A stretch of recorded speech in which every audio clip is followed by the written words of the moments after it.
இந்த அபிவிருத்தி உத்தியோகத்தர்களுக்கு ஒரு அபிவிருத்தி உத்தியோகத்தர்களாக ஒரு இன்க்ரிமெண்ட் இல்லை. சாதாரணமாக ஒரு வைத்தியராக இருந்தால் எங்களுடைய அப்பாயின்மெண்ட் 3 மாதம் எங்களோட ப்ரொபேஷனல் பீரியட் 3 வருடம். ஸோ அந்த 3 வருடத்துக்குள்ள ப்ரொபேஷனல் பீரியட்டை முடிக்க வேணும். முதலாவது இன்க்ரிமெண்ட், 2வது இன்க்ரிமெண்ட், 3வது இன்க்ரிமெண்ட் ஈகோட் எக்ஸாம் எழுதினால் நாங்கள் பெர்மனண்டாக இந்த வைத்தியர்களாக எங்களோட சுகாதாரத்துறையில் வரலாம். ஆனால் நீங்கள் பார்த்தீங்கன்னு சொன்னால் இந்த அபிவிருத்தி உத்தியோகத்தர்களுக்கு இன்க்ரிமெண்ட் இல்லை. இவர்களால் எந்த ஒரு நம்பிக்கையோட இன்றைக்கு போய் பார்த்தீங்கன்னு சொன்னால் ஒரு பைக் ஒரு பேக் இந்த பெட்ரோல் செட்டில் கூட நிற்கிறது கூட அபிவிருத்தி உத்தியோகத்தராக தான் இருப்பார்கள். பாஸ் அவுட்ஸுக்கு எங்களுடைய இலங்கையில் இந்த பாஸ் அவுட் பண்ணுறதுன்றது ஒரு மிகப்பெரிய தலையடியாக இருக்கிறது.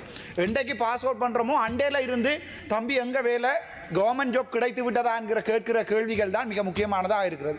2016ஆம் ஆண்டு வந்த அரசாங்கம் அந்த நேரங்களில் நெருக்கடிகளை சமாளிப்பதற்காக இந்த பாஸ் அவுட்ஸுக்கு அபிவிருத்தி உத்தியோகத்தர்கள் என்ற ஒரு பதவி, அதில் எங்களுடைய நிசாம் காரியப்பர் அவர்கள் சொன்னது போன்று எந்த ஒரு டிஓஆரும் இல்லை. அதாவது இந்த அபிவிருத்தி உத்தியோகர்கள் அவர்கள் என்ன வேலையை செய்ய வேணும், அவர்களுடைய தற்போதைய தராதர நிலை என்ன, எஸ்எல்எஸ் ஸ்டாண்டர்ட் என்ன, எஸ்எல் ஸ்டாண்டர்ட் என்ன, அவர்களுடைய ஸ்கீம் என்ன, அவர்கள் அதுக்கு மேலே ப்ரொமோஷன் போகலாமா.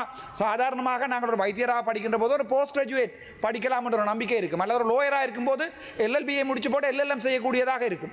ஆனால் இந்த அபிவிருத்தி உத்தியோகத்தர்கள் ஒரு டிப்ளமா ஒன்றை செய்தால், அண்மையில் நான் பார்த்தேன் 2019ஆம் ஆண்டில் இருந்து 2024ஆம் ஆண்டு வரைக்கும் பாஸ் அவுட் பண்ணப்பட்ட இந்த அபிவிருத்தி உத்தியோகத்தர்களுக்கு இன்ற வரைக்கும் அவர்களுடைய அப்பாயின்மெண்ட், சில அபிவிருத்தி உத்தியோகத்தர்கள் ஆசிரியர்களாக, அதாவது அபிவிருத்தி உத்தியோகத்தர்களுடைய நியமனங்களை பெற்றுக்கொண்டு கிட்டத்தட்ட 5 வருடங்களுக்கு மேலே ஆசிரியர்களாக வேலை செய்திருக்கிறார்கள். எந்த ஒரு நம்பிக்கையில் அவர்கள் இந்த அரசு சேவைக்கு வந்தார்களோ அந்த நம்பிக்கை இப்போது இல்லாமல் போயிருக்கிறது. அவர்கள் மட்டுமில்லை, சாதாரணமாக பார்த்தீங்கன்னா இந்த சுதேச மருத்துவம் கிட்டத்தட்ட 10,000க்கும் மேற்பட்ட சுதேச மருத்துவ பாஸ் அவுட் இன்ற வரைக்கும் அவர்களுடைய எதிர்காலம் என்னன்னு தெரியாமல், எதிர்காலத்தில் நாங்கள் வைத்தியர்களாக ஒரு டாக்டர் என்கிற டிகிரியை வச்சுக்கொண்டு ஒரு பேருக்கு முன்னால் மிஸ்டர் மிஸ் இருக்கிறத டாக்டர் என்று மாற்றுகின்ற ஒரு பட்டம் எடுத்தால் பிறகு கூட தற்போது அபிவிருத்தி உத்தியோகத்தர்களாக வேலை செய்கிற நிலைமை இருக்கிறது.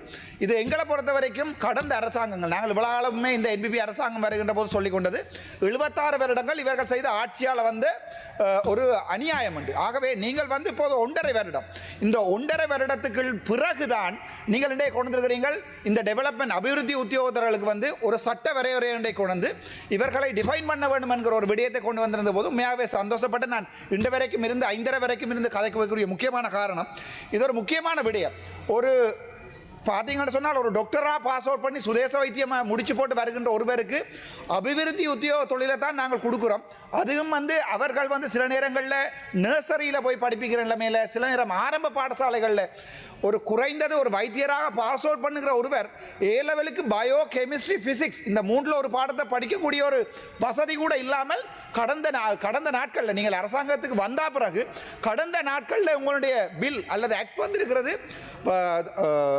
சுதேச வைத்தியராக வந்திருக்கிறவர்கள் ஏ லெவலுக்கு பயோ கூட படிப்பிக்க இயலாது. அதாவது ஏ லெவல் பயோ டீச்சர்ஸாக வருகிறவர்களுடைய அந்த தகமைகளுக்குள்ள சுதேச வைத்திய பாஸ் அவுட் கூட நீங்கள் போடையில நிற்க சரியான கவலையாக இருக்கிறது.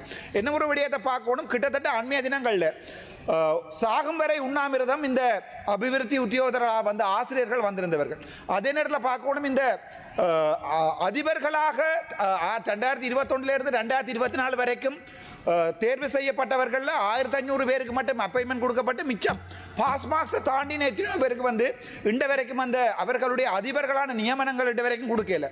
அது மட்டும் இல்லை, இந்த லைப்ரரி அசிஸ்டன்ஸ், அதாவது எனக்கு முல்லைத்தீவில் இருந்து, கிளிநொச்சியில் இருந்து, ஜாழ்ப்பாணத்தில் இருந்து எனக்கு முறைப்பாடுகள் கொண்டிருக்கிறது. இந்த லைப்ரரி அசிஸ்டன்ஸ் என்கிற பதவிக்கு கூட அண்மை நாட்களில் கிட்டத்தட்ட ஒரு 10 வருடங்களுக்கு மேலாக இந்த library assistance vacancies fill பண்ணப்படையில்.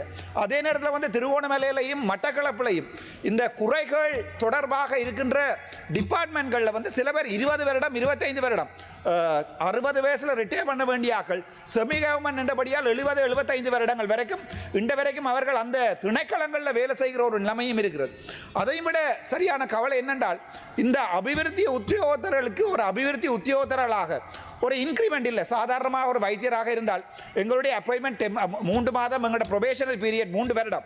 So அந்த 3 வருடத்துக்குள்ள ப்ரொபேஷனல் பீரியட்டை முடிக்க வேணும்.